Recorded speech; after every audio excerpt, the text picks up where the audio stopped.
bună! Numele meu este Mădălina Iordache, sunt medic specialist chirurgie plastică, estetică și microchirurgie reconstructivă, iar astăzi vom avea o intervenție chirurgicală în cadrul Muntenia Hospital, reprezentată de un lifting mamar, mai exact o mastopexie cu autoprotezare.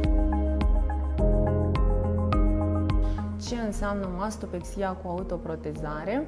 Înseamnă ridicarea sânilor, redimensionarea acestora, redarea volumului adecvat, folosind țesut glandulomamar propriu, nefiind necesar inserarea unui implant mamar, adică o proteză mamară.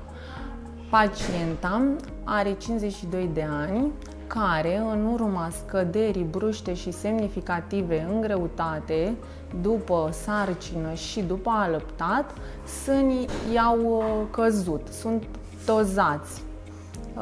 Cui se adresează intervenția chirurgicală? Intervenția de mastopexie, de ridicare a sânilor, poate să fie realizată de pacientele care prezintă o stare de sănătate bună, care după sarcină sau după scăderi bruști în greutate prezintă sânii lăsați, tozați. Tehnica chirurgicală este aleasă în funcție de anumiți parametri care se stabilesc în urma unei consultații prealabile.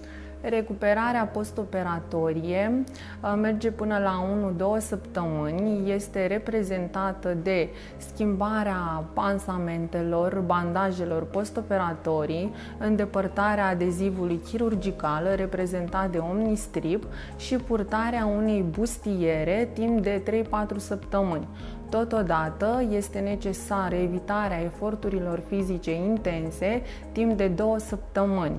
Reîntoarcerea la locul de muncă și reluarea activității este permisă după 7 zile postoperator.